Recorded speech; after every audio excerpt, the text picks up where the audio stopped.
Une jeune femme timide révélée au monde à 18 ans parce qu'elle s'apprêtait à épouser l'héritier du trône britannique.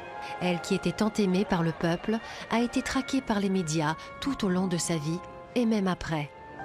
La presse fait la connaissance de Diana lors d'une visite à la famille royale au domaine de Balmoral.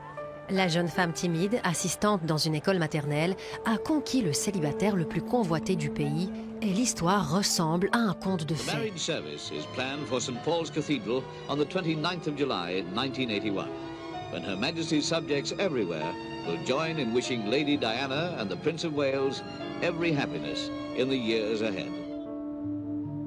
Diana prend ses engagements royaux à cœur et devient célèbre pour son investissement en faveur des victimes du sida, des enfants atteints de leucémie ou encore dans la lutte contre les mines antipersonnelles. C'était indéniablement une personne très charismatique. Mais surtout, elle avait le don extraordinaire de faire sentir aux gens qu'elle s'intéressait sincèrement à eux. Elle avait une aura incroyable. Mais si Diana a su séduire le public, en privé, son mariage avec Charles ne cesse de se détériorer. Après leur séparation, chacun essaie de gagner la faveur du public en transmettant sa version à la presse par l'intermédiaire de tiers. Le 31 août 1997, la traque à laquelle se livrent les paparazzis se transforme en tragédie. Ce soir-là, Diana et son nouveau compagnon, Dodi Al-Fayed, tentent d'échapper aux photographes. Peu après minuit, la voiture qui transporte le couple entre à pleine vitesse dans un tunnel au bord de la Seine et s'écrase contre un pilier. Dodi Al-Fayed et le chauffeur meurent sur le coup. Diana décède quelques heures plus tard à l'hôpital. Elle avait 36 ans. Au réveil, en apprenant sa mort, la Grande-Bretagne est sonnée. La nation entière pleure sa princesse.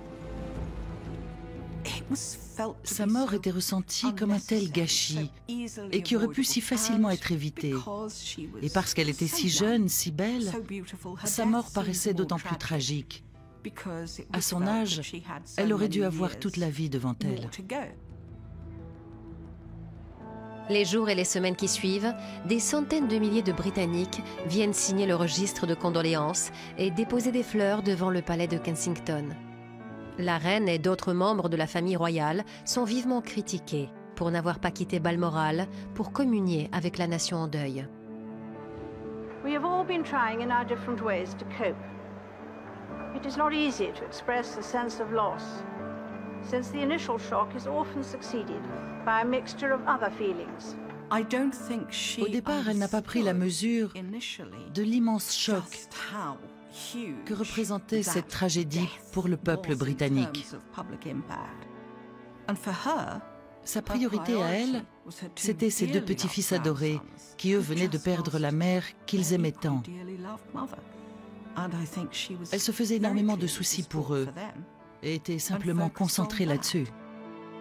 2000 personnes assistent aux funérailles de Diana à l'abbaye de Westminster le 6 septembre 1997.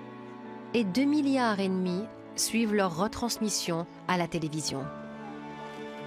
L'image de Diana est encore dans tous les esprits et sa mémoire continue d'être honorée.